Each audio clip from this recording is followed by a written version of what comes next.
Howdy everyone, it's me once again, the one and only Killer Dan. And today, as you can see, I'm still continuing my Disney movie marathon by talking about the movies, theme parks, merchandising, whatever the case may be.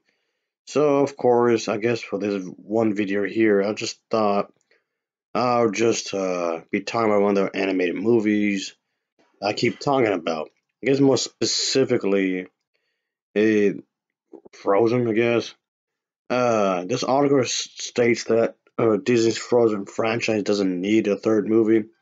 And okay, yes, I can somewhat agree on that. I guess it should be left alone, of course.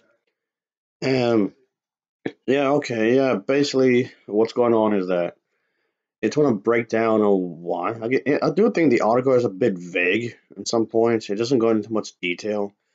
And should there really be a third movie? Not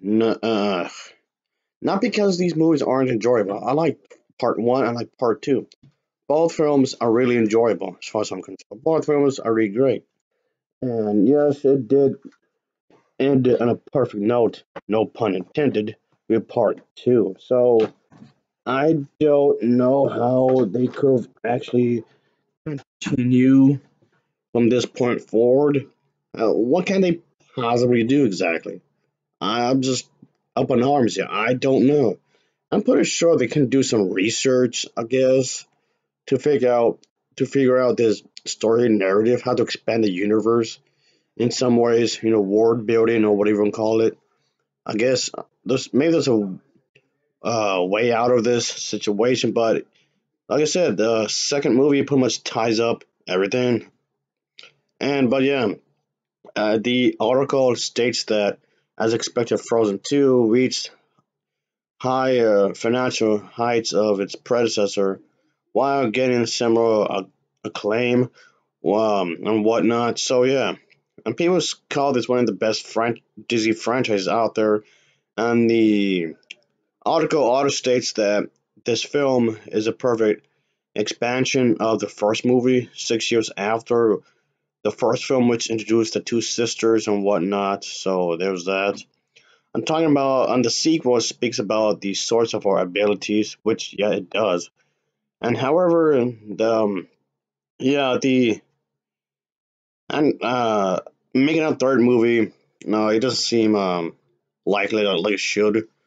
Uh, though, again, the article doesn't go into much detail as to why they shouldn't make it. I mean, I won't go too much into detail either, really, because I don't want to spoil it for those who have not seen it as of yet. But basically, like I was saying, it boils down to the fact that everything has been concluded by the end of part two. What do I mean exactly? You have to watch the movie if you haven't already. But yes, Frozen 2 doesn't have a villain. Not really. I mean, it does show that there's a bad person in their family, sure. That does happen. There's a very bad person, a very bad relative in their family. Somebody from a while back, I'll say that. And it does help to wrap up the overall theme of the movie in some ways. This terrible relative of theirs. But as far as that's concerned, it's just meant for this movie. Uh, the sequel does introduce Elsa and Anna as kids, just like the first movie did, but that's only done to tie up the events from both films pretty carefully, of course, which I can see why. But point being is that, of course, we get Kristoff, the reindeer, Olaf, of course. They all do make a return, obviously.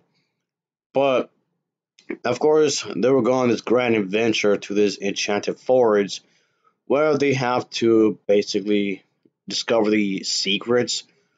Where why does Elsa has his powers exactly? Why her of all people and not her sister?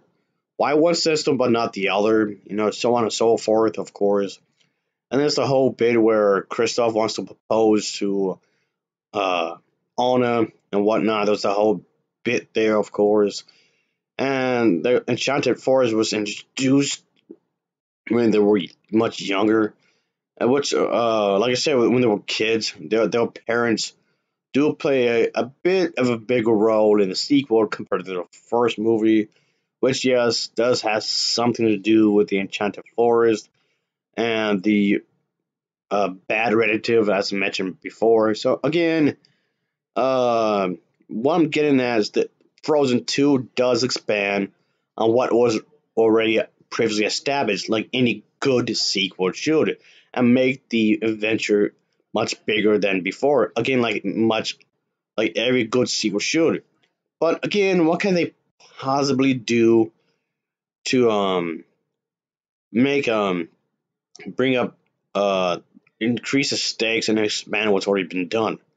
I mean, they could bring up back the Duke of Town, I guess, like the was in the first movie, or you can bring up Hans, maybe Hans wants revenge somehow.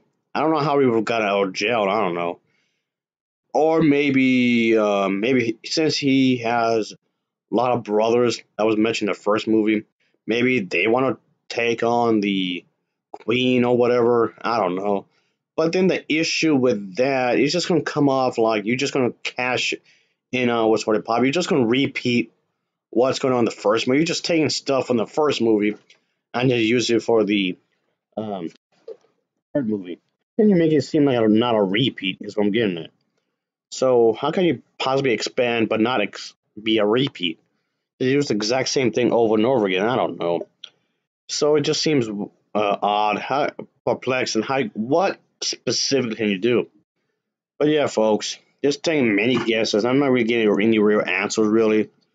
And their mother has something to do with magic or whatnot, and something with the mythical tribe and whatnot. You know what's going on exactly? How is anything? How is everything connected? Of course, and does you know how does anything connect and whatnot? The article does bring up some spoilers, which I don't want to get into really because I don't want to spoil anything at all.